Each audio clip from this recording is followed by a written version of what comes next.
Okay.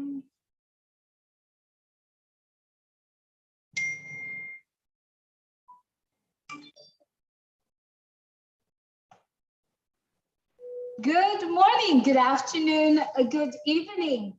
Welcome to our California Angels Making Waves. Thank you so much, everyone, for joining us. Today is May 22nd, 2022, and we're starting 15 minutes late, but we do really appreciate you being here with us. Let's get the show started. Dear ONPASSIVE around the world, and to all our friends who are currently watching from Facebook and from YouTube, we are very happy that you are here with us. You have made a personal choice to attend our California Making Waves event today. We welcome you to our beautiful program today. My name is Julie. I am coming to you from Orange County, California, and I am here with my angels, Sherry Dursaway. Hello, everybody. Terry Thompson. Hi, everybody. And her husband, Michael Thompson. Hi, everybody. And Terry's mom, which is Loretta Presley. I don't know if it's here. And then her brother, Randy and Ron. Hello, everybody. And then also her dear friend, Catherine. Catherine is what you. Hi, everyone. Also in the room, we have Joe Correa, also from Orange County. We also have Joshua. Joshua, if you would please joining us.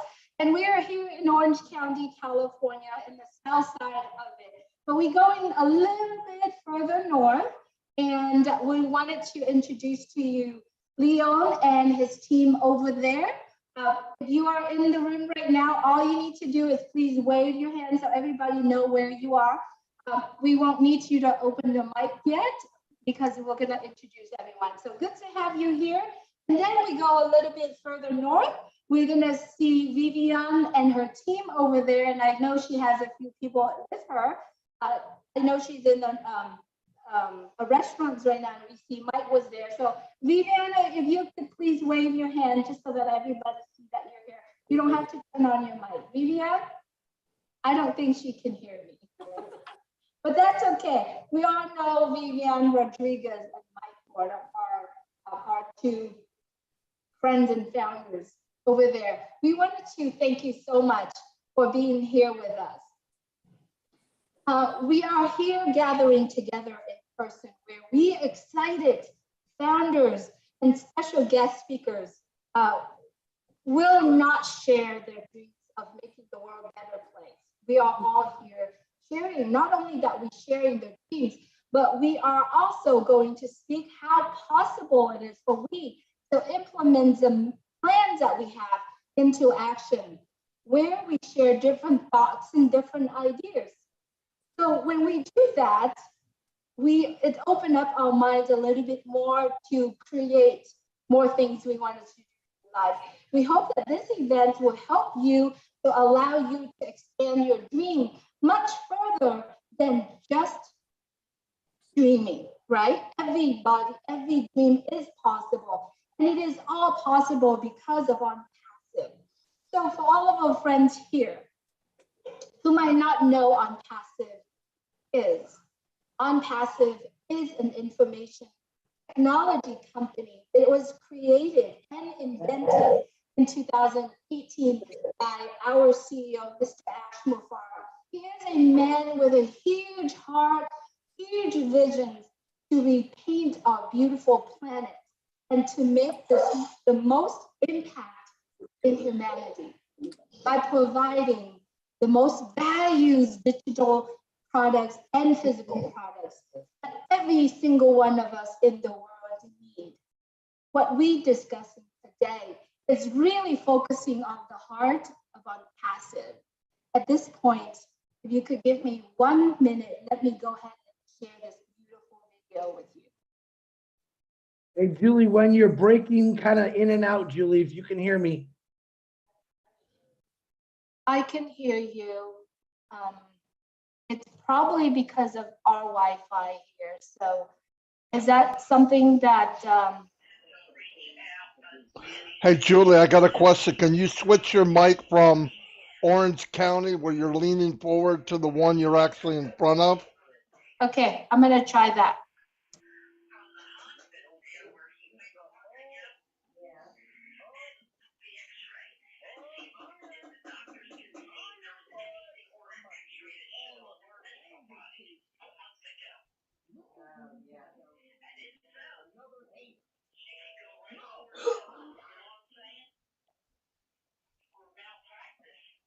Is that better? Absolutely. All right. Let's start it over. All right. How much of it that I said that you can hear? Just kind of were breaking in and out, Julie, through the whole thing. I could hear you, but other people were saying they were having a hard time hearing you. Okay. All right. I'm gonna go ahead and let's get it started again. Sorry, everyone, because what I share today, it's really truly what we wanted to communicate. So let's do this. Is everyone in the room can hear from this computer? Okay, perfect. All right. Let's do that again. Good morning, good afternoon, good evening. Welcome to our event, California Making Waves Today. Today is May 22nd, 2022. Dear ONPASSIVians around the world, and to all our special friends and guests who are currently joining us on Facebook and on YouTube. We are very, very happy that you are here with us. You have made a personal choice to attend our event. We wanted to welcome you to this beautiful program. My name is Julie Nguyen. I am coming to you from Orange County, along with my dearest angels, Sherry Durstaway. Hello, everybody. Good to see you again. Terry Thompson and her husband, Michael Thompson. Hi, everybody. Thanks for joining us. Her mom, Loretta Presley. Loretta, if you would please wave your hand. I don't know, we can see her. She's over there. Let's see, let's turn this around a little bit. And then Terry's brother, Ron and Randy Presley, if you could please wave your hand. And then we also have Joe Carrera. He also is a friend of Sherry. He's here with us as well. And then we have Joshua. He's also here with us. Also, there we have my good friend, Kathleen. Kathleen. Yeah, how could I? Hi, everyone. Yes, thank you so much. Kathleen, you are singing with my daughter. I cannot forget that. Thank you so much for all of us here. And then we are here in this cozy room. We're going to move to a little bit north to Ventura County. We have Leon Holiday and all his friends in the room together. Leon, if you could please wave your hand, let us know that you're here. We all here? Perfect, perfect. Thank you. And then we're going to move a little bit further north where we see Viviana and Mike Hoare on the screen and their friends on there as well. We wanted to thank you so much. We truly appreciate your presence here with us. We are gathering here in person where we are exciting founders and special guests. We will not only share our dreams of making the world a better place, but we will also share how possibly we can implement some of our dreams, our actions into plan, our plans into action. I've always said it backwards, but we are so glad that we are here. When we are in different areas, sharing same thoughts, same idea, it usually opens up for us to be more creative in our mind. We hope that this event will allow you to expand your dreams to further where not only that we wanted to have a comfortable life, but we will also extend it out to other people because ONPASSIVE dream is possible. After all, every dream is possible with ONPASSIVE. And if you are here today, you might not understand what is ONPASSIVE, who is ONPASSIVE. If you're joining us on Facebook and on YouTube, you might not know, just wanted to make a brief introduction. ONPASSIVE is a information technology company.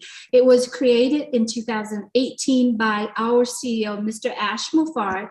He is a man with a huge heart, and he has huge visions to repaint this beautiful planet and to make the most impact in human life by providing the most valuables in digital and physical products that everyone in the world need. What we are discussing today is truly the heart of ONPASSIVE called Oh Bless. So without further ado, I would like to share a little bit of the video. It's a little bit over 4 minutes long. Some of us who are founders have seen this video, but I still like to share it out for everyone who have not seen this video. I see we have some mic still on. So I think Armand has a mic on. If Armand, could you please? Oh, No? Thank you so much. It's okay, Armand. Don't worry. I had audio problems. I forgot to turn it off. Chris helped me. Thanks a million, Chris. That's okay. Thank Good you. to see y'all. Good I'll to- cut it.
Wow.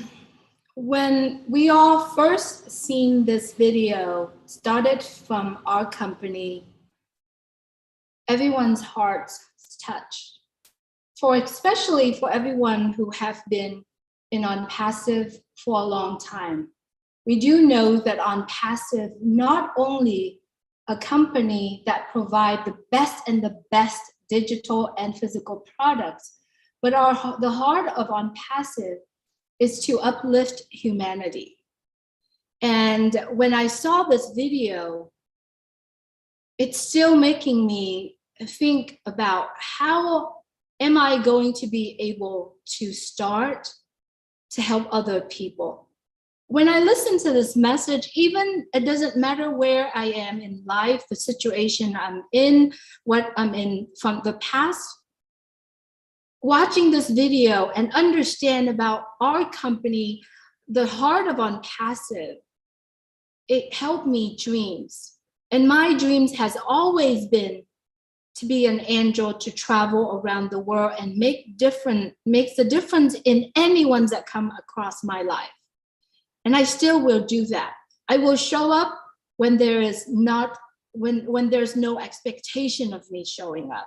I will do that, and I will be that angels. And that's a reason why many of us here in California, we wanted to do that as well.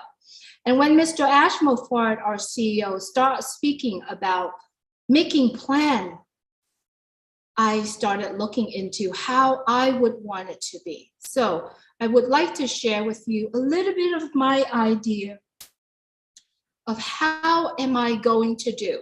And please remember, I am not a person who has the skill, the ability to build, to organize.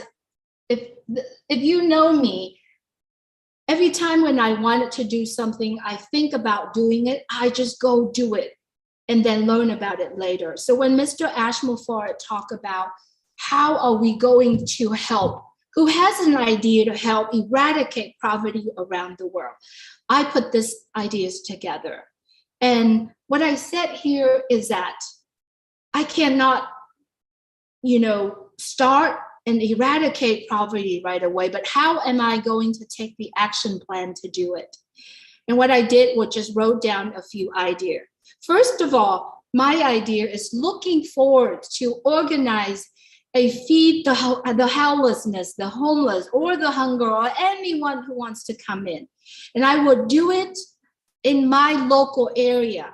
And the reason why I'm sharing this out is because at that same time, if we are all 1.3 millions of us in over 200 countries, if we all planning to do that at the same month in everywhere around the world, I believe we will make the most impact. Just 1 month feeding the helplessness or the hungers. The purpose of it is that this is one of my old version. And remember, I am still working on my plan, right? I'm still working on the purpose of getting everyone together. It's basically, we wanted to find out who's willing to get help, who's willing to participate in what we are offering, right? So we're simply just feed them, right? And then have conversations with them and ask them, if that's something, find down the conversations. And there is a document that I believe Leon's team has put together.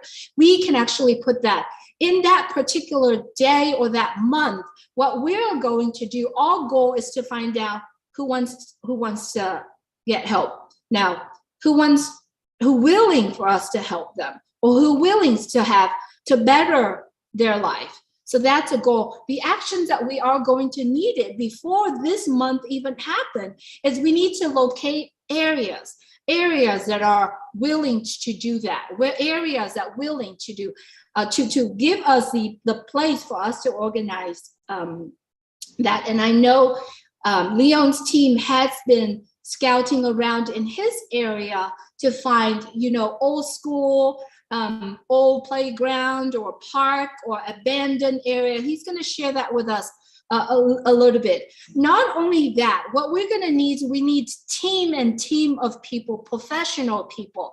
I said it here. organizing team, kitchen team, professional team. We're talking about social worker. We're talking about psychologists. We're talking about EMT, security. We're going to need all of that prepared, right? And then on the day of feeding, on that month, starting on those months, we're going to start, just open the door, feed everyone, feed everyone. Now, we're talking about this plan. When I'm thinking, putting it together, money isn't the subject anymore, right? So that is kind of like a little starting program that I'm putting together. I am still working on this plan, and I have shared this to several people. So if you like to still working on this and give some more idea to it, I'm more than welcome to accept the help and accept that. And I believe if we all can organize a 1 month of feeding the hungers, focusing on our purpose, our goal together to just identify who wants help. I think if we can do that, we can start. This is step number 1 for all of us to eradicate the poverty. So this is just my idea, and I would love it if later on, when we off this event today, we can love to hear some from you as well. So without further ado, I'm going to stop sharing my screen, looking at my my program right now, and I'd like to bring it to Leon's team. Leon's team are together, and Leon, I'm going to do my best to look at to get the video for you. So be patient, but if you could please take the mic.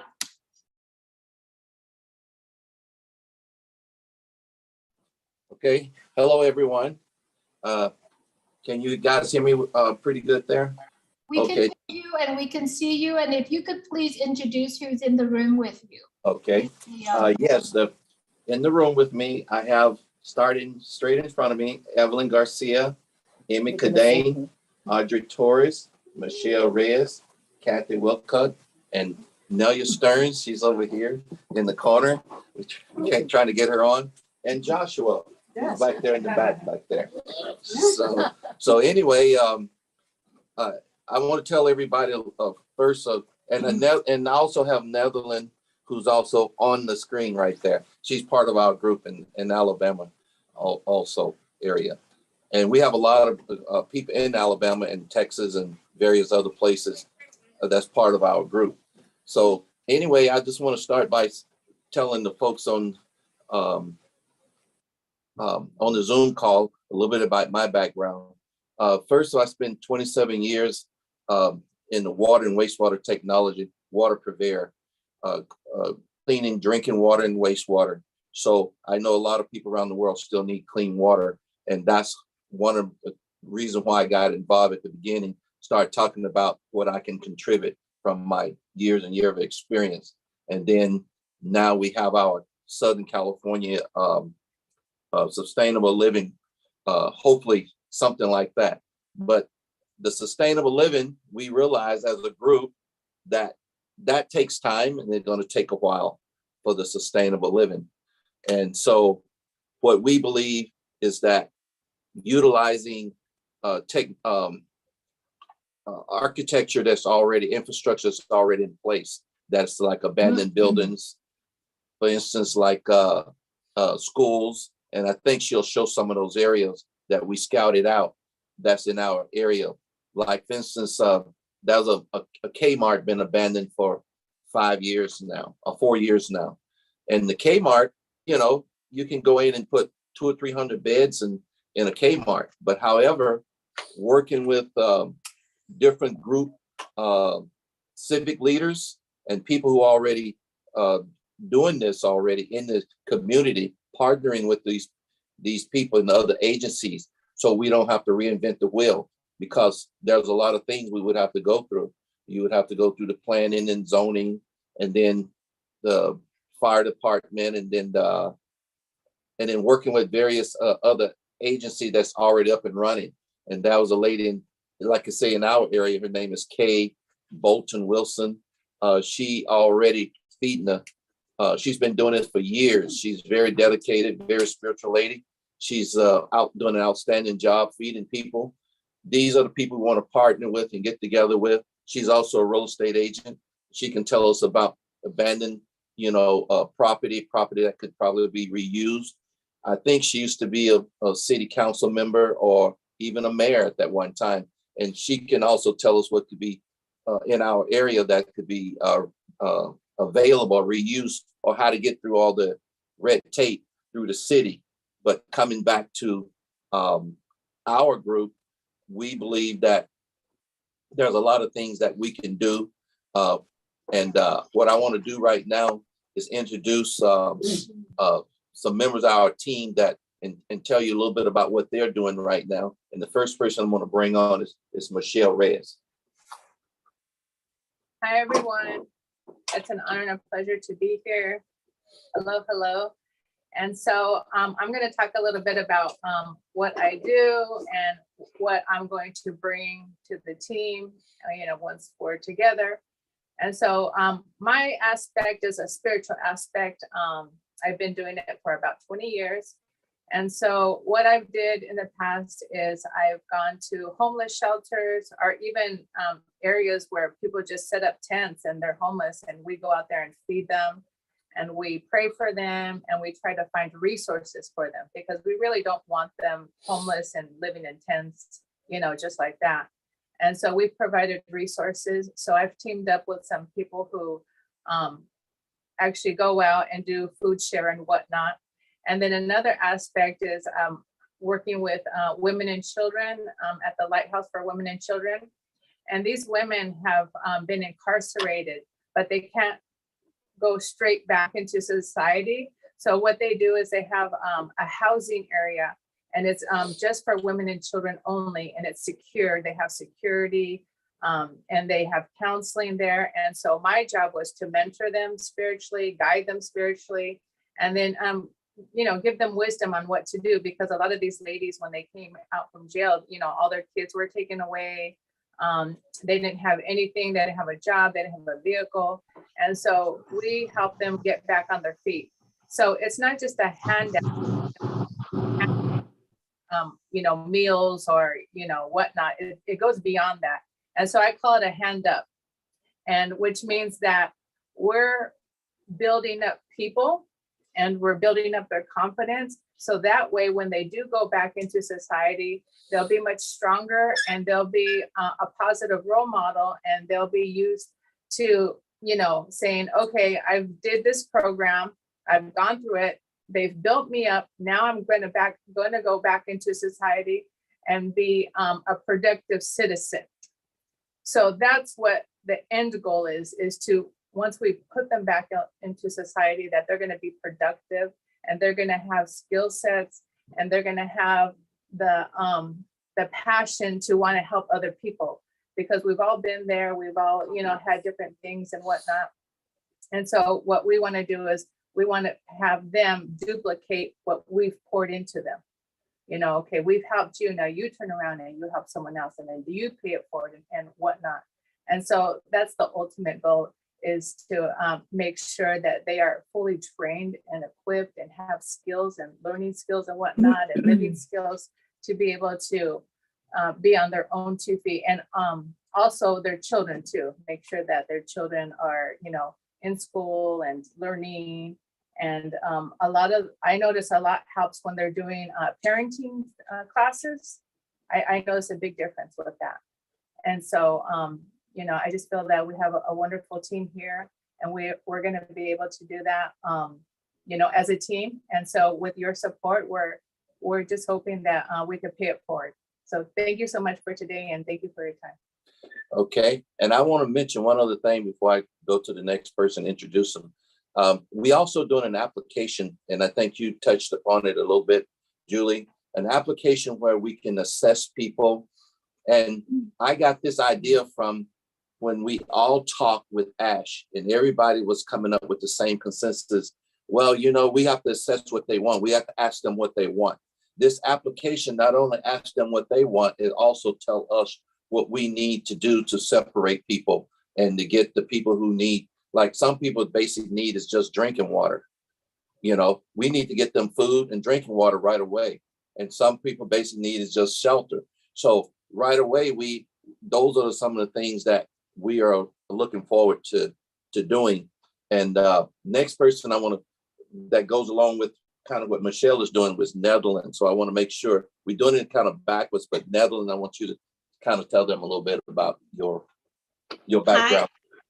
Hi, everyone. My name is Netherland Holiday, and I have been working in the church here in Alabama with my church. I've worked with them for 10 plus years in the food ministry, giving out food to people, giving people hygiene and those type of items that they need. But what we've come to realize here in the Alabama area is people don't need so much food as they need a paradigm shift in their thinking about how they approach life as far as poverty, to shift their mindset. And I know Ash talked about this quite a bit, shifting your mindset, shifting the how you think. And so here in this area, we have a lot of people, quite a few that are on drugs. And we have rehab centers here. And so what we're doing here in what I'm helping with my community is when people come out or get put into jail and they're ready to change that addictive behavior, we're putting them into rehab houses. And while they're in the rehab houses, we are literally with them, because they have to agree, changing how they think. And in doing so, once they are back into the out in society working, then they're able to reach back and say, hey, this is what happened to me, and I want to help you. And so my part in it, other than just working with the church, is this. So I have just started a company. When I talked to Leon probably a year back, and he was talking about ONPASSIVE, I was telling him, about my company. So I have this platform set up now so that as the people go through the rehab, that they're able to graduate into a kind of like a trade school if they want to go through the program that I'm doing now. And that program has to do with trucking. If you want to learn how to be a trucker, or if you want to learn how to be a dispatcher or a broker or something like that, we have training for that. And so I'm excited because ONPASSIVE has all of this great AI technology that I can pair with this to give people a better step in life. Someone that it really they're ready for their mind to change, for their minds to be shifted into something else, because you can't make people do anything, but the ones that are willing and they're ready to make that leap, to make that jump, we are going to be here to help them do that. And I really thank ONPASSIVE for being able to pair with them and partner with them to be able to do this. So thank you all. Thank you, Nevlin. And also the next person we're going to have is Audrey Torres, and she's going to kind of give you guys we're going to kind of do a musical chairs here for a minute. That's okay. We need to keep moving around. Yeah. So hello, everyone. My name is Audrey Torres, and in our group, I bring my clerical and organizational skills. I'm a retired state employee who put in 37 years and helping get the job done and being the doer with the group that we have here. So we all get together, we keep it going and moving, and we set a date and get the work done. And just recently, we had an opportunity. We were just talking about someone who was actually doing one who's assisting with the homeless, Kay, and we're hoping that she'll eventually join us. She's someone that we're going to look to contact. She took our call at the last minute. She's very interested. And again, Leon had mentioned someone that we can go to that maybe has already been through the hard stuff and help us streamline and maybe find us some real estate properties that we can turn over and make it actually happen. Having a sustainable village in the long term is great, but right now there's probably some things that we can do to fast track this and get the job done and get out there and start helping the homeless now. We'll be putting together an application and a proposal for ONPASSIVE, and we're ready to hit the ground running. And the next person we want to talk to is Nelia Stern. And Nelia's she's a jack of all trades. She's my CPA. She's been my CPA, I know, for 29 years, if not longer. And she has these wonderful skills. These are people that do things without, even before ONPASSIVE, they were already doing these things, feeding and helping people and clothing and housing people. So Nelia, I wanted you to tell people what you do. My name is Nelia Stearns. I don't advertise really. I don't want anybody to know what I'm doing, because there's a saying that if you advertise, if you tell them what you're doing, then that's not helping anymore. That means you're advertising yourself. But I'm doing this for the longest time. I am a retired tax auditor, and now I have my small office, and little money that I got, I always buy food for, for the people, and make some boxes and send it to the Philippines. And now what I am planning, we are planning here as a group, and I am, I will support, my support is about 100% for them. And also, I am planning to go back to the Philippines sometime next month to coordinate with the outgoing Vice President of the Philippines, because they have a program that called Angat Buhay, which is uplift the life of all the poor people in the Philippines. Over there, when you are at the other party, and like here, if you're a Democrat, if you are elected as president, then the vice president is automatically becomes the vice president of that party. Over there, it's different. If you're on a different party, then you don't get nothing. So this vice president didn't get anything, or if she gets something, a little bit. And very thankful that a lot of private individuals give the office of the president money to finance this Angat Buhay, which is lift the life of the people. So what I was planning to do is I am going there to coordinate with them, because she is, she's the outgoing vice president. I don't know what happened with the election, but it's a long story. So doing that, I think, that's my mission in life. And also, before my father passed, he wants to build the school. We have the land over there because the school there, it's a third world country, and the kids go to school, and then they, no transportation, they walk from first grade.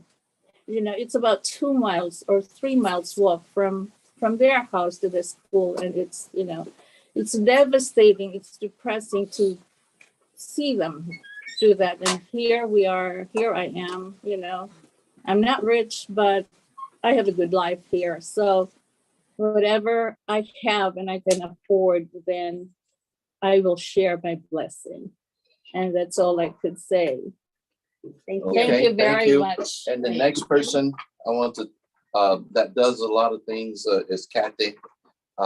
She does security, and she also does feed the homeless. So I want to feed the cats. Yes, I feed the cats. Okay, Kathy. Hi.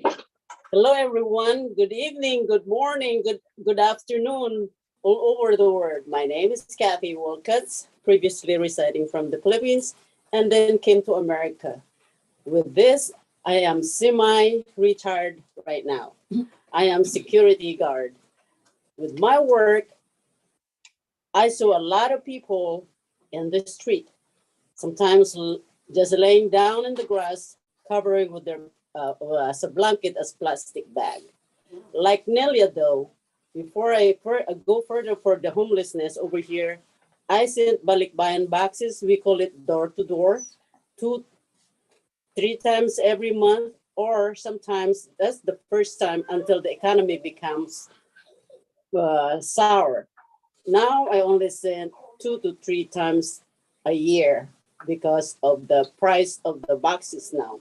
It's getting higher. I send it to my family. To my family will share it to the neighbors and friends, and it get wider and bigger. So we send it. I send it, and they help churches, communities, especially in time of calamities like earthquake, typhoon, fires.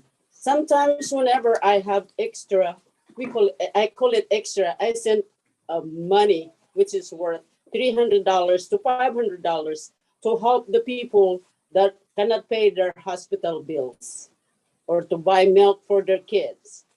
So that's my goal. That's what I've been doing for a longest time before the oblast started. I'm already having my oblast. So that's the one that I've been doing to the Philippines. Until now, I've been doing it. Right now, I come back to America, which is my duty, my work right now is a security guard. As a security guard, mostly I work in the night. I work inside the building and I work patrolling outside the building in the night. And there I see some homeless people digging the trash can. And then I will see they're shaking the bread, removing whatever dirt, whatever they can, and then they will eat it. At that time, I have an idea of how to help them. Helping them is like buying cookies or dry food, nuts, water, bottled water, soda, blankets, jackets, shoes, gloves, put it in the trunk of my car. That whenever I see them, I will talk to them at a distance and say, don't do that. I have something for you. I lay it on the floor, on the ground, and I will give it to them. And I will say, I will leave there, and they will come and pick it up, and they will say, thank you. And I said, God, you have to thank God because we have a heart. I have a heart that you are my brothers and sisters, and you need help. And then there was an incident one time that while I was patrolling, I saw an old lady walking on the street, crying louder. And I stopped my car and I said, what happened? And she told me that her daughter kicked her out from her house and she is hungry, cold. So I give her whatever she needs. And I have $10 worth of $1 bill. I give it to her. And what she told me that made me cry? She said, I have a lot of money. And she waved the money and she said, this is a lot of money. And so I left her like that. I give her food, blankets because it's cold. After 2 to 3 days, I went back to see where she at. I cannot see her. I cannot find her. And I asked her friends, and they said she passed. At that moment, I froze. I sit still and make a prayer that at least I make one person happy before she went to wherever she's going right now, to heaven. And then I thank God for Mr. Sir Mufarak for incredible, unique ideas about this business with heartfelt love and dedication for humanity. He built this one for Eds and every one of us without thinking about himself only, not some other people. And also, I thank her son, Omar Mufarak, for a junior because she's thinking about the kids who are the backbones of the nation. But most especially, I am appreciative of his wife, who is behind him, supporting him all the way, understanding the situation or whatever that Mr. Mubarak is doing. She's always behind him to make his goal being placed in places, loving the humanity, reshaping the world. That's what, and I have a quote that I hope it is the right one, that Mr. Mubarak, when I joined this ONPASSIVE, I heard it, and she said, it is, I'm gonna look at that one, I wanna share it. It said, it is ultimate giving is 10 times more fulfilling than receiving.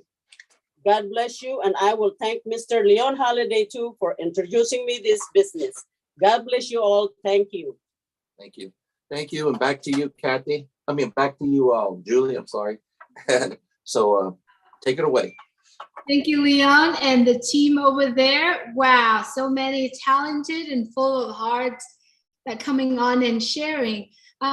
We do hope that when you are listening to this program, if you see something that might pull your heart and you want to connect to the people that's speaking or anyone in that area and sharing that idea and collaborate, we would love for you to reach out to any one of us, and we will make sure we'll connect that with you. So the next person I'd like to introduce you is Joe Carrera. He is someone we met here in Orange County, and I have met him probably about 6 months ago, Joe, introduced to us by Sherry Dursaway. He has involved in a lot of ministry. So I'm just going to send the mic to you, Joe, if you could please introduce yourself and then speak a little bit about what have you doing and your action plan. Sure. Yeah. So if you could come closer to this, and then okay. Chris, can you hear me? Can you give a thumb up for us, Chris, to see if you can hear Joe? Just a thumb. I can hear him, Julie, but move him closer to you. I can't see him. If you need to move closer to this. Perfect. Yeah. There. Good? Yeah, it's good. Awesome. So my name is Joe Carrera. I was born here in Los Angeles. I literally grew up on the streets of Los Angeles. Like, I was not homeless, but I hung around a lot of people who were involved with gangs, drugs, and saw a lot of homelessness. And it always kind of broke my heart. It wasn't until I got married, I'm no longer married, but my first wife, we were together 17 years, and she had 3 kids. So I helped raise those kids, and her oldest daughter ended up finding a church in a city out here called Anaheim. And they were an outreach church, and we thought it was great because we all liked certain types of music. We didn't always like the traditional worship music. And they did a lot of rap and rock and roll music, which I was into. So that kind of drew a lot of people in, because they would play the music that you would kind of know the song, but they would change the lyrics. And so therefore it would, glorify God. We called it getting the song saved. So, which I thought was pretty cool. But they were a outreach ministry, or not where they are. We would literally go into all of the parks and the hoods, and we would talk to those people, and we'd see kind of where they're at, where their heart is at, and maybe how we could change and help them. So we had a house that we would, if these people wanted to change, because not everybody on the street wants to change, if they wanted to change their life, we would literally take them home with us, put 4 to a room, and we would feed them, clothe them, get their resumes up and help them get out back into society, get a job, all those things. It was really rewarding. But my oldest stepdaughter ended up marrying the pastor's son, and they wanted to start their own ministry similar to that in Richmond, Virginia. So we moved to Richmond, Virginia from here. I spent 15 years out there with them starting this church. And we took it from 10 people to over 7,000 members within a short period of time. And it was because we found that everybody else had a heart like ours where they just wanted to help. So we did that, and we had a lot of multimillionaires that would come to our church because they heard about it and they wanted to give back. Well, some of these guys would buy us houses just to house the homeless in, just to keep repeating the process and doing what we were doing. And it was truly amazing to see these people years later, because you'd meet these people on the street and you'd see them go through our program and go out and get back out into society. And a lot of these people were off drugs. They were reuniting with their families and their kids, who really, some of them, they didn't even talk to them because they were so on drugs that they would just break their family apart. And, you know, you'd see them 3-4 years later and they're bringing their whole family back, you know, and that was one of the most rewarding things that we did, to see that. Another thing we did there I thought was really exciting was we had 8 buses, school buses, and we would go out into the lower income areas, or really any area, but it was mostly those areas where the parents maybe didn't even have a car to take their kids to church. And we would pick them all up every Sunday and every Wednesday, bring them in, give them things to do, you know, give a young mind something to do, because young people have energy.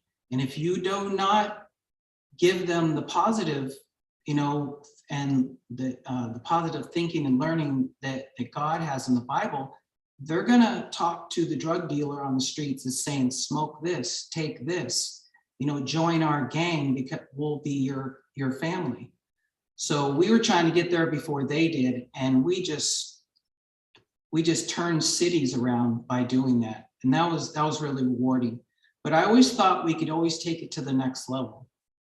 We did a lot, we helped a lot of people, but when you're talking about when money's not a thing, I always had this dream that we could either buy a hospital or maybe even a hotel where you could house, you know, hundreds or thousands of people, and you put them through a program. It could be a week program for people who just kind of fell on hard times and they're just out on the street and they just need a little guidance and a pick me up. That could be a week program where you, let's see, I wrote down some notes. Basically, you will have doctors that will have to volunteer. You'll need nutritionalists, teach them how to eat. These are all my passions. I used to be a personal trainer and I know a lot about nutrition on a cellular level. So you can fight off all sorts of diseases, including COVID and cancer. We would have personal trainers to help them learn how to work out, because the body in motion stays in motion. So I used to do that myself. I was a personal trainer, and maybe even life coaches to kind of, like the other gentleman was saying, you got to change their mindset. So you'll put them through where they'll go through one program a day. One will be nutrition, one will be health, how to think about that, or physical working out. One will think, you know, get them to train them on businesses, or how to start a business, or just even fill out a resume and get a job. And then some people, they're, you know, they have a lot of physical ailments and mental disabilities, but they want help. So those people, you know, would probably have to spend more like a month through the program. But that's basically the short version of what, you know, I've been wanting to do. So, and I could see it being done, you know, especially when you have money.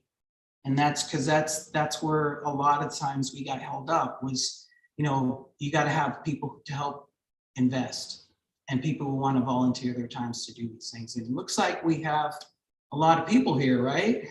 So I'm really excited to get started with everybody. And I have some other people I could reach out to that can help us.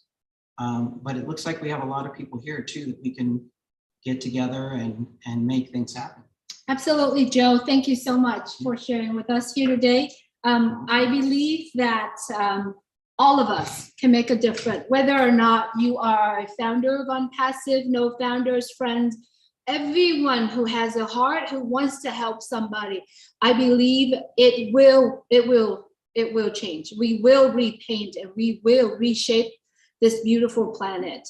And it all starts with all of us. Whoever that listening to this message, it will all start with them. And that's one of the reasons why here in California, we always wanted to get together and we talk, especially my two beautiful angels, Sherry Dursaway and Terry Thompson. We speak about it every night and we stated our dreams. So we do hope that everyone that are either on passive or if you are listening to this program, it's really truthful if we could just get together and share this and collaborate. And I do know that in the room here in this Zoom, we do have other missions, organizations that listening in today. Now we are going to have a special guest that I invited here. He's going to be speaking about his organizations, which is a global organization. So thank you so much, Joe. We're going to go to a little bit further north where Viviana is, and I believe Mike Hoare is also there. Mike, are you in the house? If you are, please unmute your mic and share your story. We are really have about 45 minutes to our time, so let's have you share your mic. Hold on, Mike. Let me see if there's a mic out there that is still unmuted. 1 second, Mike. Just want to make sure that. Okay, someone's mic is on. Chris, if you could find it. Thank you so much. All right, Mike, you go ahead, Mike, please. Well, hi, Julie, and thanks for having me on. Hi, Chris Johnson, Marty DeGarmo, Patty Ann Doyle. I don't have to say hi to Viviana Rodriguez. She's right here beside me. Hi, David Switzer. So many people, and Cynthia Brown, and everybody else. Hi to everybody. So excited to be here today and share a little bit. God gives us challenges to make us stronger, right? So today we had the perfect plan. We were going to go to a restaurant. We were going to hook up to the Wi-Fi, and we got a nice quiet place all by ourselves in this back room. Our batteries were dying. They had no Wi-Fi, no plugs. So we got a place to be able to plug everything in and to be able to be a part of today's message. So just grateful to be here. And I shared a little bit of my story with Julie, I think about a week ago. And I'll just say I've been with ONPASSIVE for, I think, a little more than 2.5 years. Couldn't be in a better place. I know that we're all blessed, even just to come to where we've been to this day now, to have all of the friendships and relationships and the positive uplift that ONPASSIVE has created in everybody's lives and all around us. It's like we attract really wonderful, beautiful people here. That's the biggest thing I've seen in 2.5 years of working with ONPASSIVE. So I didn't realize that, I've always seen homelessness, especially where I live, and really seen it on the rise like crazy. I worked in San Francisco back in the 90s, seen a bit of it, then starting to grow. And now if you go to San Francisco, which was the most visited city in the world, now it's Dubai, right? Not so many people are going to San Francisco. I just seen on the internet the other day that Aliotos, which we used to go to as a kid, they're closing. One of the iconic restaurants in San Francisco on the corner of the Main Street in Embarcadero. I went there for years, took my kids there, closed. And it's because they said they cannot stay open because of the city is not doing anything for the environment around them to take care of the homeless. So again, I really didn't know what I could do about that. I was at a convention in San Francisco walking down the sidewalk and I'm seeing all these people just like stacked up, piled up all over the place. And they were doing drugs on the sidewalk. And I'm like, wow, what can you do?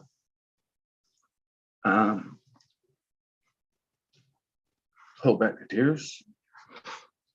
So just eventually things took a little turn. I've been a contractor all my life. I've always done well. I've lived well. I've always had money, but there was a period of time when there was no money. And I had to move into my truck for about 4 months. And it was hot. It was this time of year in California. It gets over 100. I remember we experienced like a stretch of 109, 110, 112.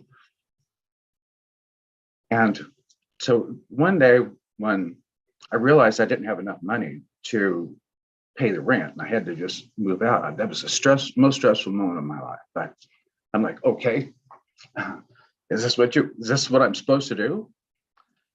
And I accepted. And so I thought, I don't know how to be homeless. So I drove out of town to a restaurant. And I thought, okay, I've traveled across country. I've stayed at rest stops. I know that I can go there and sleep. That became home for a while. And then I would like go out to different parks and things. Didn't have a lot of money, but I needed to charge my phone. I needed to charge my laptop. So I'd go and sit in Starbucks. And I'd charge my phone to get a cup of coffee. They'd give you free ice water. I'd spend the whole day there getting ice water. I noticed, wow, there's a whole bunch of other people here doing the same thing I'm doing. Well, at the rest stops, there's a whole bunch of other people there doing the same thing that I was doing. And I didn't feel bad for me. I just knew that this was something I had to get through because I'm resourceful. I knew that it was just this short period, this thing that I had to get through in my life before I got back to work. But I spent all that time out there observing. And what I learned was there's a certain portion of the people that wanted to be there. That's where they live.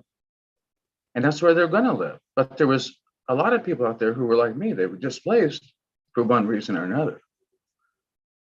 So I thought those are the people that I would like to create some kind of help for, some kind of program, something to help these people that are there by no choice of their own,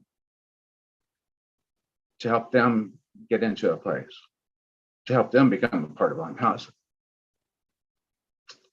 So that has been my inspiration to go out and help people, to share ONPASSIVE, to so I know that I'm going to do very well with ONPASSIVE. I'm going to have plenty to take care of myself. And then like Ash says, we fill our bucket up, we take care of our bank account, and then we can take care of others. So thank you for letting me share. Hey, Cord. This is Chris Johnson. Thank you so much, Mike. You're a true man. We really It appreciate takes a lot to come out and talk about Good to personal see you things. here, brother. Mike. Julie, you back? All right, Viviana, you are ready to go?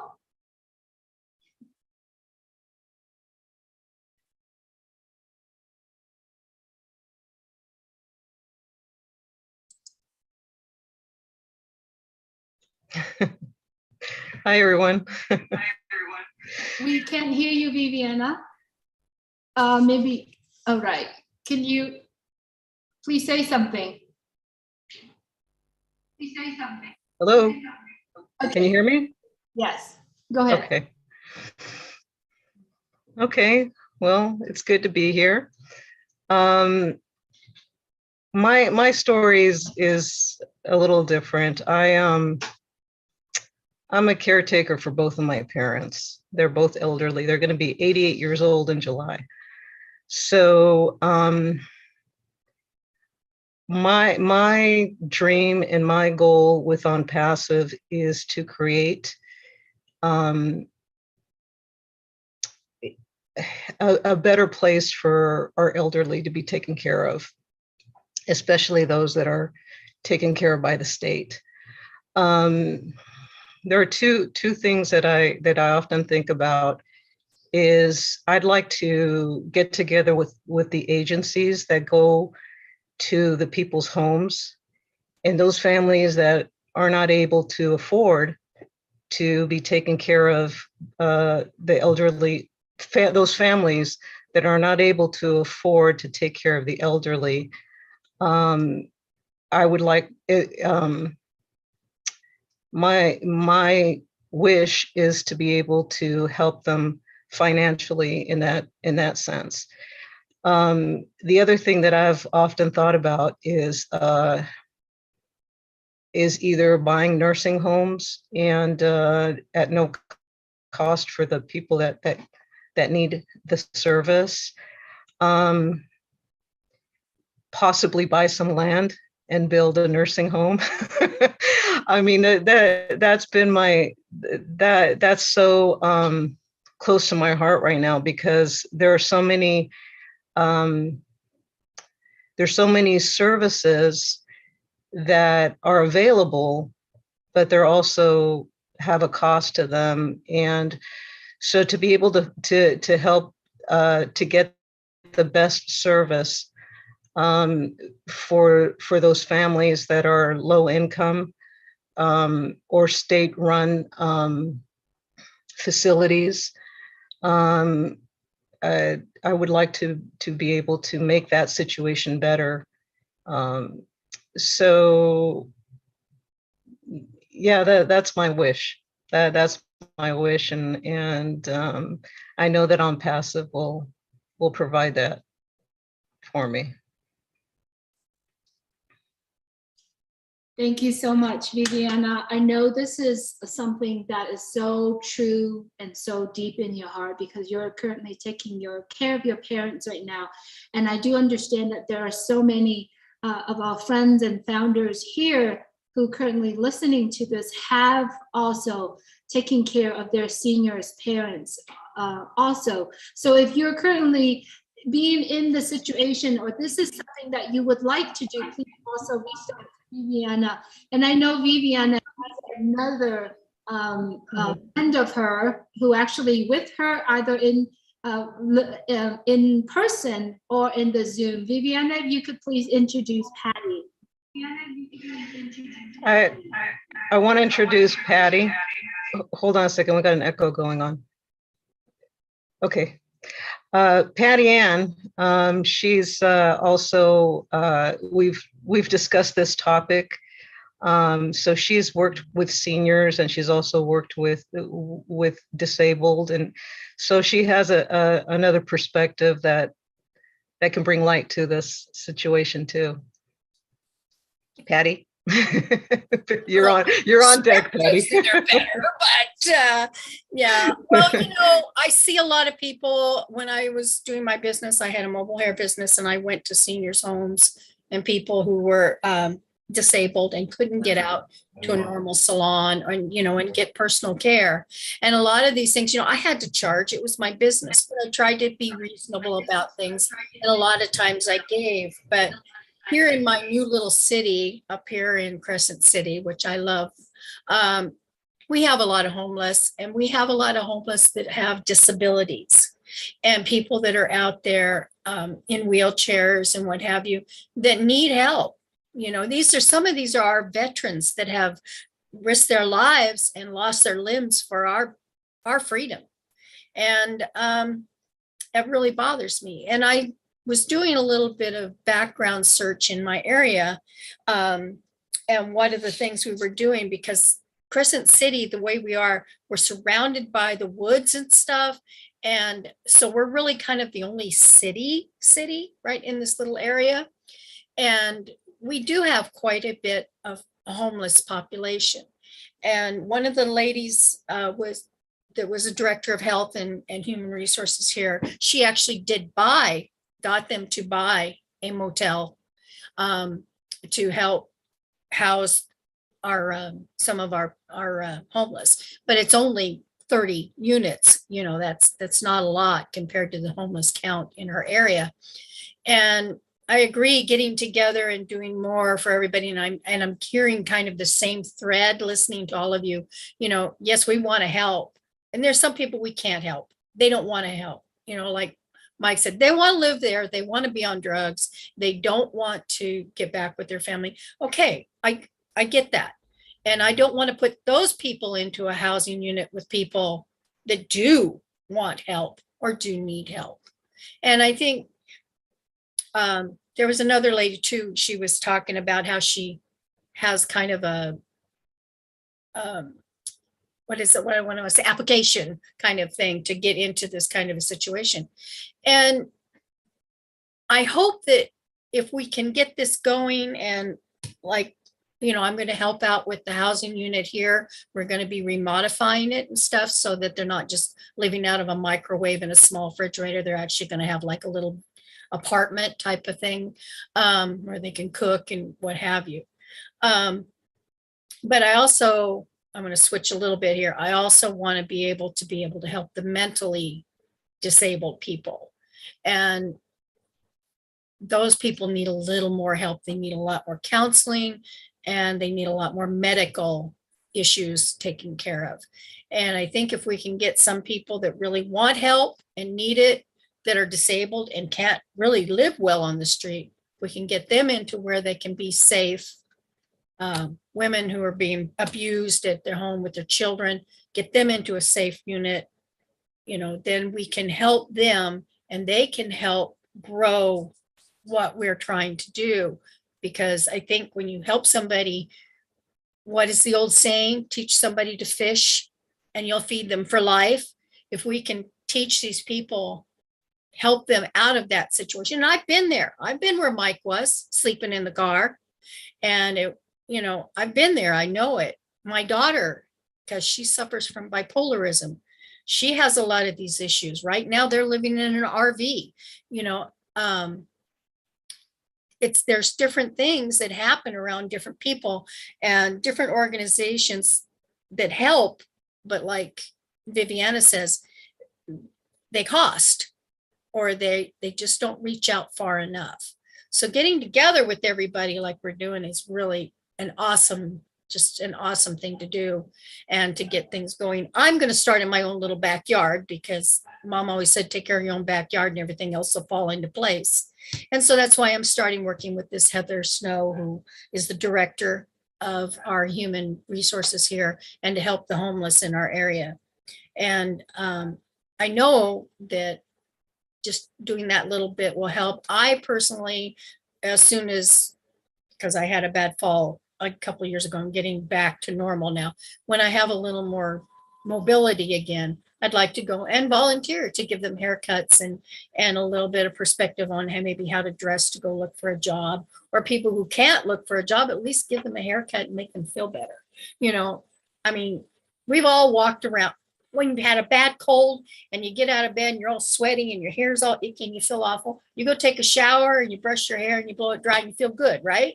That's the same when somebody gets a haircut or has something done to make them feel better. And I think giving somebody a clean place to live, especially concentrating on this disabled, the elderly, and the mentally disabled, those people really need our help right there. People that are healthy and just want to use drugs and don't care. Well, when you're ready to care, when you've hit bottom, I'll help you. But until then, I'm not going to waste my time. And if that's cold-hearted, well, I'm sorry. But I've been there. I've tried to help somebody. I've even, you know, and they won't do what they need to do to help themselves. They just want to bring you down. I want to help the people that want to get up. And I can see that that's all kind of waving in through here really well. And I got some really great ideas. I took my notes too.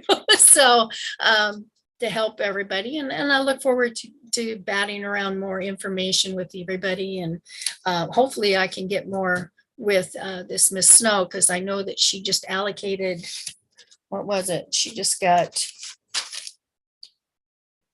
$14 billion to help the mental disabled, and also for housing. So that's a pretty good start. Now, most of that's going to be down in Southern California because but some of that's going to come back up here to our country, our little part of the world too. So hopefully that can help everybody else too. So if I get into these things too, I know we're going to bring in money, but there's other ways to get money too. So thank you all for letting me share. Thank you so much, Patty Ann. Thank you, Viviana and Mike Hoare, for coming on and share this with us. You know, I believe everything that we are sharing right now, our ideas, our action plans that we wanted to take, but we could continue to work on our plan to carry out and to be able to do that. So we are going to do this all together. In California here, we're planning to do this every month. And if every month is too little, we're going to do it every week, as we all understand that. Here in Southern California, we meet every week. All three angels are meeting every week to do that. So if you like to be part of it, if you like to continue to do it, or if you are in other areas around the world and you want to participate in doing what we are doing here in California, please take that action, go do it. And I think ideas and dreams will make it into fruition if we take the action. So, you know, since the very beginning to now, we're talking about mental illness, we're talking about homelessness, but we cannot forget the animals. The animals are taking a very, very big part in a lot of our lives. So here in the room, we have Terry Thompson and her husband, Michael Thompson. They are going to share their dreams. And then we can move further down to different areas. So Terry and Michael, I'm going to scoot back. If you could please move forward and share. Thank you, Julie. Thank you. Hi, everybody. Great to have you here. I loved listening to each and every one of your stories. It really is just heartfelt. So thank you for that.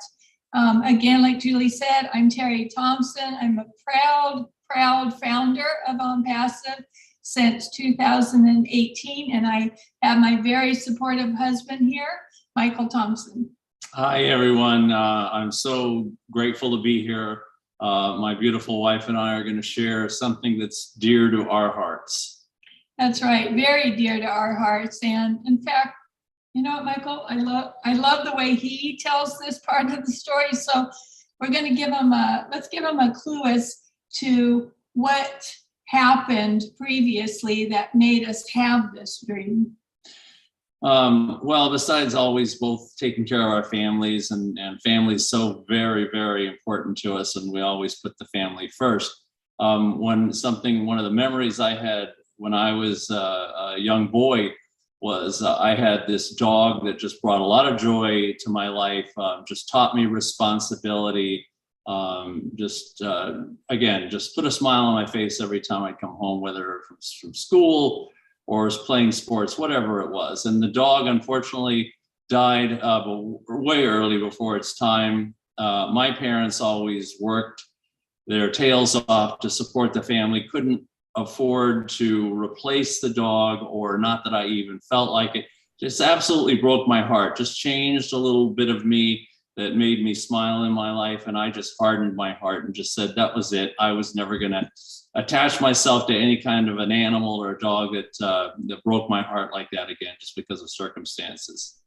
So fast forward years ahead, my lovely wife and I were newly married, and we're doing some Christmas shopping in a local mall. And this local mall years ago still allowed pet stores that sold pets still at the time. So I says, you know, it's tradition. I always like to go by the pet store and take a look at, you know, these dogs. How much is that dog in the window, for example? But I would just like to look at the dogs. I says, let's go look at the dogs over there. We're just going to look. It's just going to put a smile on your face. We're gonna get involved. Not going to get involved. Anyway, so we go and we're looking at the dogs and everything, and we're looking at all of them. My wife stops by this one particular little tiny rat terrier. And she's like, oh, look at this one over here. And I says, yeah, it's cute. And she says, oh, it's just cute little rat terrier. I says, I know, there's other dogs. Let's go look. She goes, it's little Skippy. I went, what? No, we're not naming it. No, it's not Skippy. No, it's a rat terrier. There's other dogs here. Let's go look. Oh, my little Skippy and everything. So Anyway, long story short, we leave. 2 weeks later, we're there again to try and finish up on some Christmas shopping and everything again. We sit down, we eat in a restaurant, and she says, "Oh, let's go take a look at Skippy." I know what she's talking about, but who? What? There's no Skippy here. Okay, it's just you and me, all right? Anyway, long story is 20 minutes later, we're walking out of the pet store with little Skippy. Yes, we did. I cannot tell you, and don't let him fool you, because that Skippy, we are obsessed with our dog Skippy, and it's not all about Skippy. It's just the cute story that changed Michael's heart again.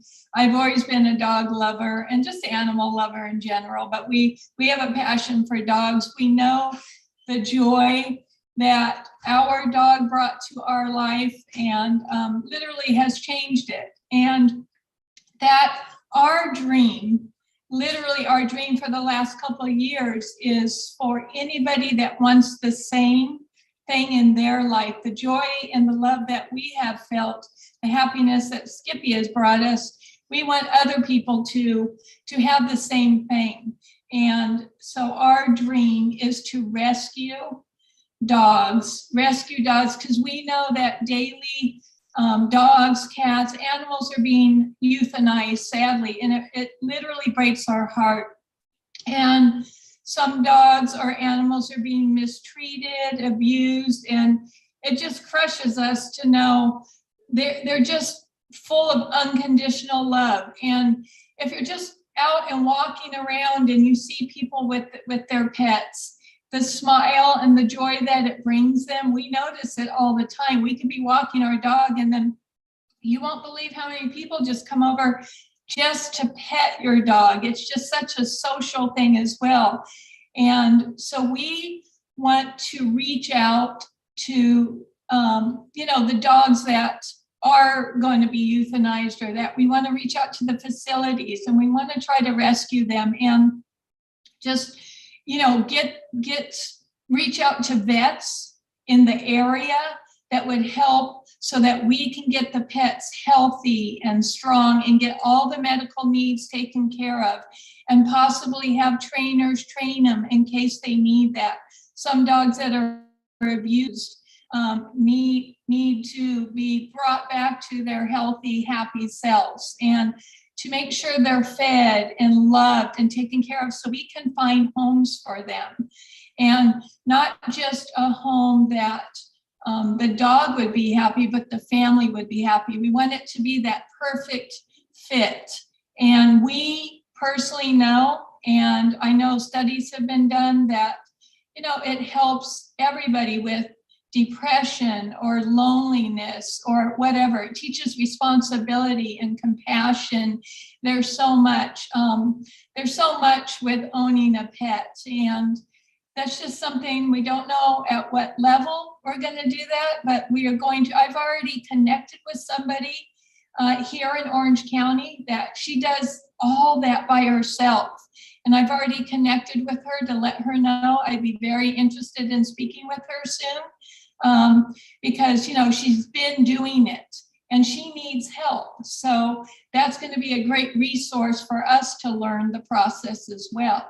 Like I said, I'm not sure what level we're going to do it at, but. Well, we figured we want to do it right. We'll start off, we're older, we definitely want to enjoy life a little bit, but we also want to create something where we can get people involved, give them a sense of responsibility, also maybe start a business to where younger people can come on board and not have job security, but really love what they're doing, and knowing that they're not only helping the animals, but bringing joy, especially bringing joy to either the elderly or people who couldn't afford it. We want to be able to give these animals away, but give them away with responsibility as well. Just, make the joy as full as possible. Put smiles on people's faces. Yeah, and so we're not sure. Maybe we'll take in 3 or 4 ourselves and try it out. And in the meantime, also donate to charities and nonprofits that are already doing the same. This is new to us, but what I love about ONPASSIVE is, even though we are calling this dreams, we no longer have to just dream. We get to actually start planning, and there's a big difference, and that excitement is incredible. I also, just briefly before we close this up, yeah, even the homeless, if you notice, a lot of them have dogs, and I can't imagine the love that and the security that makes that person feel. And we want to make sure that their dogs are fed and taken care of. And I also would like dogs to be able to go in, like my husband said, into senior citizen centers and hospitals, because it makes people healthier because they're happy. And so those are just some of our plans. We're really excited. Again, because of ONPASSIVE, we no longer have to just dream. We get to start planning. So we're very grateful. Thank you for listening to us. We love you all, and thank you for having us. Thank you.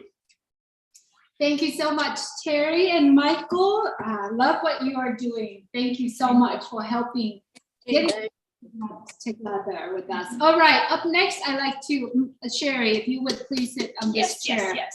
I'd like to introduce to you our lovely Sherry Durstaway, one of the angel here in California. Yes, I'm the other angel in California. Yay! Anyways, my dreams, like I am so excited for this because like Terry said, we've always stuffed them down there thinking we can't get this, we can't do that because of the funds, or maybe we have a little bit of funds and something goes wrong and you have to end up using those funds. So I'm really excited about this because I have several things I want to dip into. I'm not going to go into all of them in detail, but I will share a few of them here. And one main thing is once I know those apples are coming in, because I know they're coming. Thank you, Ashby Fire and your family, and also ONPASSIVE. My daughter does a nonprofit, which is called the Martha Project. And what she does is she helps the houselessness, we call it houselessness here in California. And she cooks vegan food. I usually help her with that. And then they go out and pass it out. But she makes sure that she touches every person and talks to them generally and really close and lets them know they're important. I love that. So I don't know, maybe the apple didn't fall far from the tree. I'm just kidding. Anyway, so the other thing I have my mind set on to do is I really have a passion for battered people, whether it be a man, because men could be battered, women or children. My heart is set on that too, and to make sure, because I know I had a hard time escaping what I went through to help. And I know everything boils down to the mental, right? Whether you be homeless or going through what I went through. So I want to be able to help those women. And inside those women is also children.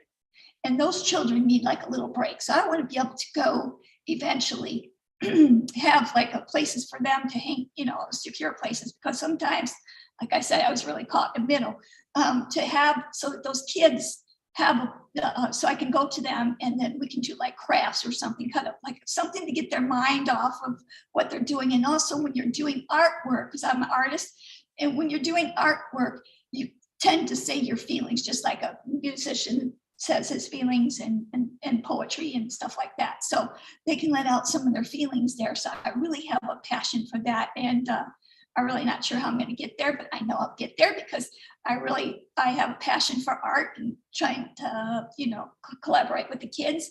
And my mind goes in so many different directions with that too as well.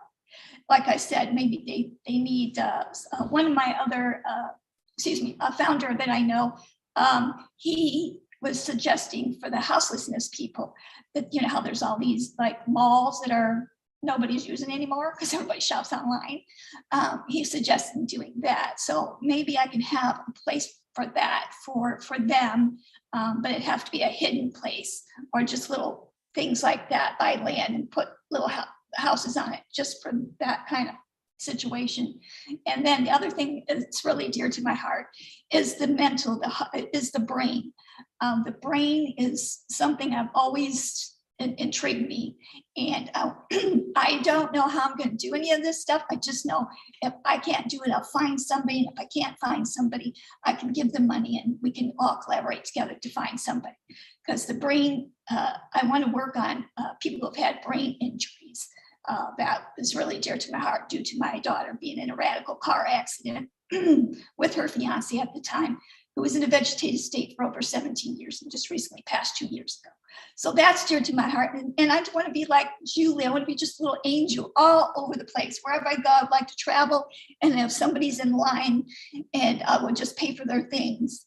And then I'll just tell them, well, don't worry, just I've got this. Just pay it forward when you feel you have the chance and time to keep the smiles going, and people feel good about that. Because I know I feel good when I give, even if it's only $5 for apple or an orange or some water or something like that. I think I'm talking fast. It's because I'm so excited to share.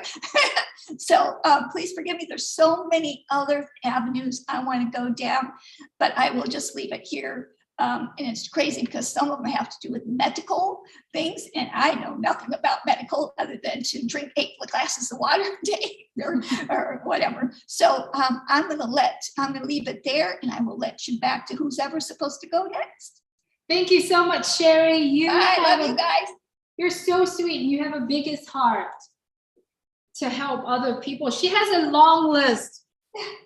She has a long list that she wanted to do. So when you see Sherry's running around with, trying to pay for gas or try to pay for grocery, she's there. So up next, I'd like to introduce the twin brothers, the Presley brothers, Ron and Randy. They're going to share a little bit with you regarding their passion, and then Terry also is here with them. So come on in.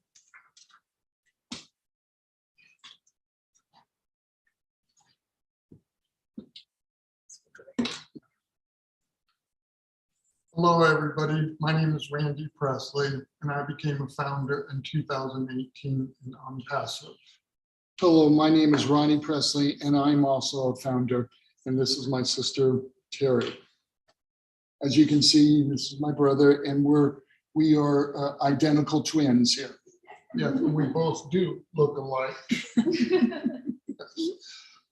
Both me and Ron were born premature and weighed 3 pounds, and we were also in an incubator for 1 month.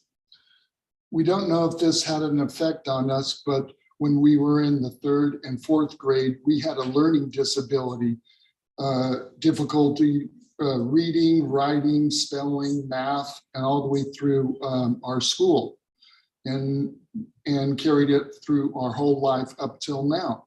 And so when we were struggling with all this, we would like to get this so people can have better jobs and fill out better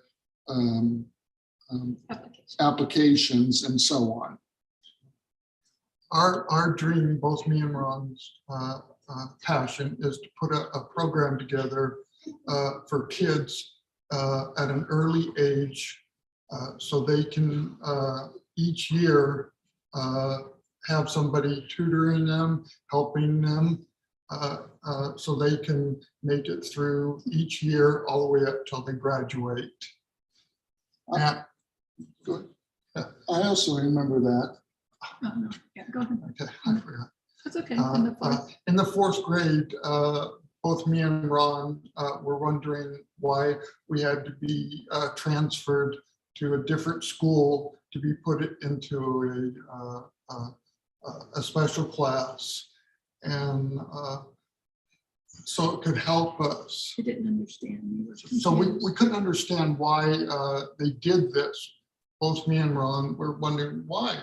Why can't we be with normal kids that we grew up around? I can remember that. Yes.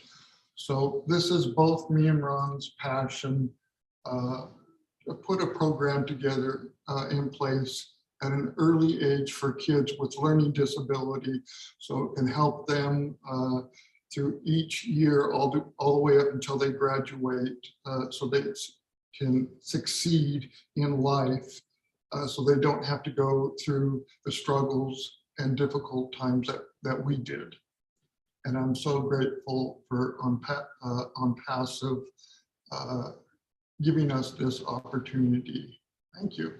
And I'm also grateful for ONPASSIVE, and thank you.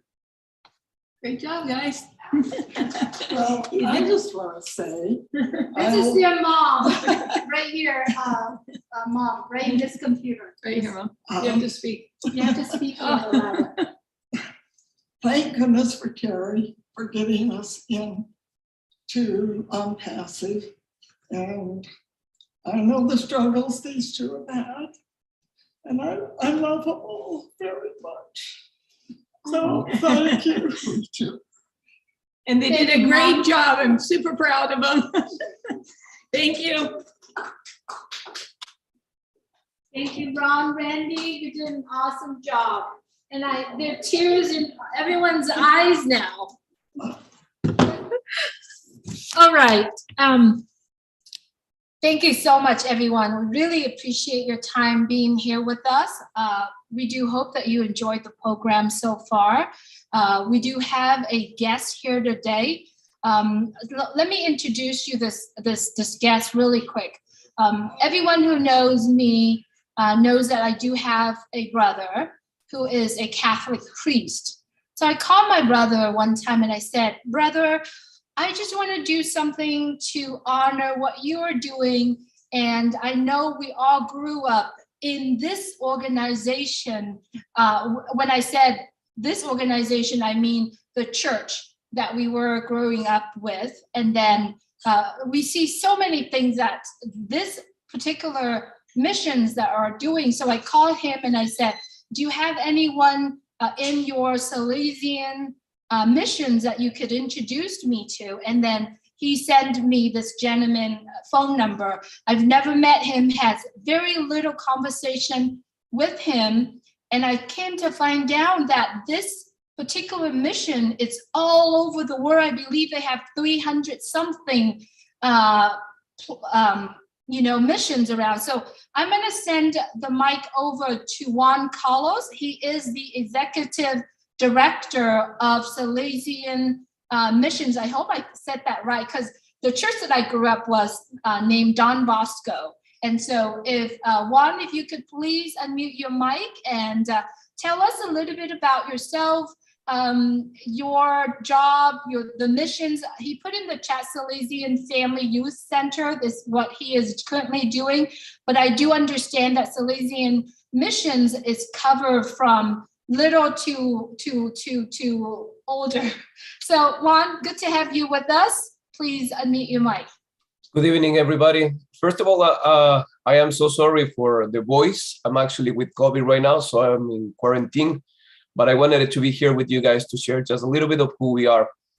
The Salesian mission started in 1815 when St. John Bosco actually grew up, and at the age of 2, he actually becomes basically fatherless. His father died, and he started growing just with mom.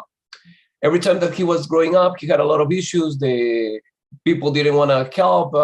Brother, who was a stepbrother, was a little bit too harsh on him. But he actually gets to become a priest one day. And one of his missions basically is to help young people who do not have parents. That is how it started. Now, 200 years later, we are in 138 countries, and we have thousands and thousands of social works. We work with young people who are in the street, with unprivileged young people. I mean, we do a lot of things. In Colombia itself, or in any of these South American countries, they actually work with the children who are soldier children. I mean, we do a lot of those type of things all over the world. Now, here in the United States, we have what is called the Salesian Family Youth Center.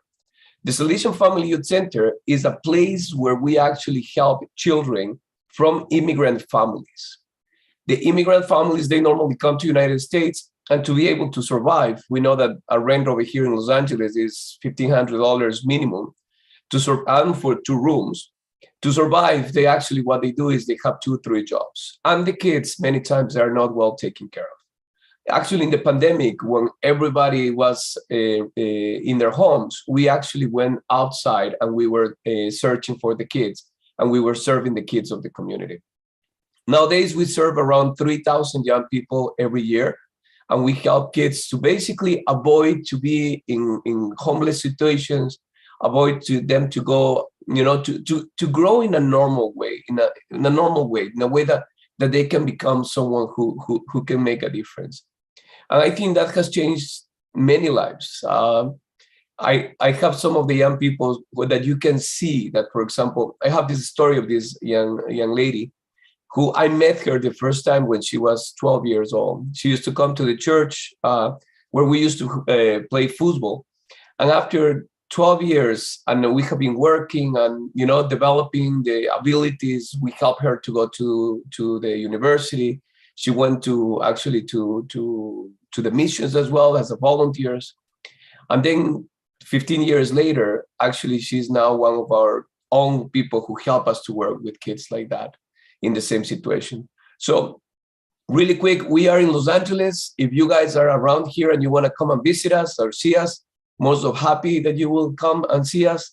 We have many dreams, but I think the first thing is if you can come and see who we are, what we do, and get to know the young people. I was really compelled to the story of the two brothers. I actually also have a dyslexia, so I didn't know that I have dyslexia until I was 40 years old when I went to study my doctorate degree, and then I learned that I have dyslexia. So what we do is we want to help the kids to really being able to have a life that they can say, my goodness, I am not by myself.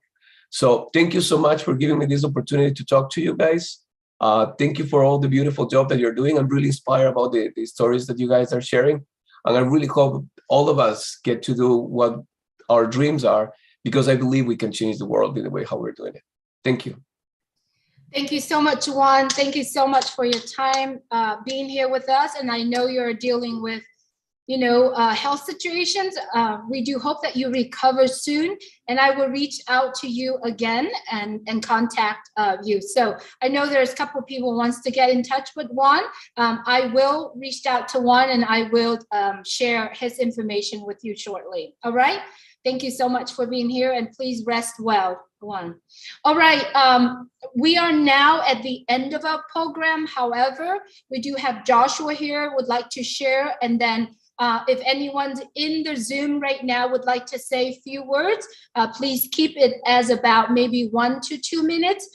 We are planning to end at the top of the hours, but if you are staying, we are still going to stay here with you. So up next, I'd like to introduce Joshua. Joshua is in the room with us. Joshua, if you could please go ahead and speak. Hello, how are you? This is Joshua. I'm just very happy to be here, to be a guest of Julie and everyone here. I just want to say before I start that Terry and her husband's story about her pet, it brought me great memories. I remember I used to go to the mall and going to that pet shop and look at all the puppies, and it was just a great experience. First of all, I wanted to say thank you to everyone who's been here.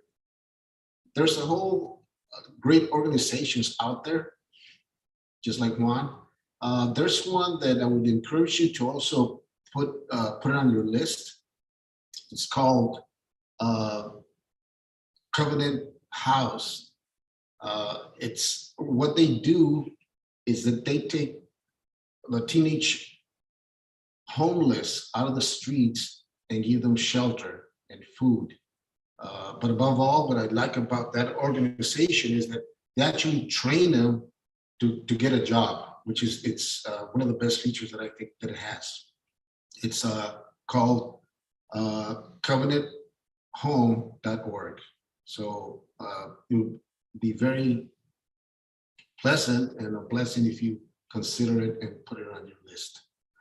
Also, would like to just say thank you to ONPASSIVE and all the leadership founders, and to Ash, and there's so many things I could say, like the database.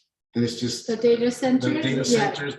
Wow! And now everybody's going to have their own website and all that. It's just crazy. Yes, it is. So thank you so much, Josh. Yes. Thank you, and be blessed. Thank you. Bye-bye. Thank you, Joshua, for being here. Joshua is from LA, from Los Angeles. He's traveling here to be. And thank you everyone for getting together. We really appreciate your time being here with us. As you know, I invited Juan Carlos here from one of the organizations. I believe in collaborations with other missions around the world. So this is the very first one that I'm introducing Juan to this platform, to this program. There's going to be a lot more. And if you are looking for someone to collaborate, all you got to do is take make a phone call. Make a phone call to your local organizations, ask them questions, what they do, learning about their missions, and then come out and collaborate with them, because I believe if we are doing this together in a community, we are going to make the biggest and the most impact in everyone's life. So thank you so much, everyone, for being here. We are now at the top of the hour. I wanted to send it back to Chris to see if anyone in the Zoom would like to say a few words. Before I do that, I would like to say thank you, all of the angels here. All of the angels, everyone in this room, we wanted to appreciate you very much for being here. Also, everyone in Leon's team, thank you, Leon, for organizing that on your end. Vivian, Mike Hoare, everyone's getting together. Thank you, Facebook friends that are viewing this right now. Also YouTube friends, and especially our dearest friends around the world, the ONPASSIVEers, ONPASSIVians. So good to have you here. We appreciate you so much. It's a tremendous support and energy that you are giving to all of us when we put this event together. And if you're currently looking forward to put an event together in multiple locations, please do it. I'm telling you, the blessed and the most rewarding things to do is to see founders in your local area, give them a hug, working with them. Terry, Sherry, and I right now became the bestest friends that we're not gonna be able to find that anywhere, because we are living same dreams and same visions. So we appreciate you so much for being here with us. All right, I'm sending it back to you, Chris. Thank you, Julie Wen. Thank you for everybody. Listen, I got a few words. Everyone, we hear of angels. What do they look like? Is it a big beam of light with a halo and wings? You guys are understanding now the angels are right in front of you. Sometimes we just don't see them. All right. Angels don't need to have wings. They don't need to have halos. They actually got 2 solid legs, 2 arms. Some have no legs, some have no arms. I don't think it matters in this world anymore. But there's still a lot of good in this world, as you can see and hear.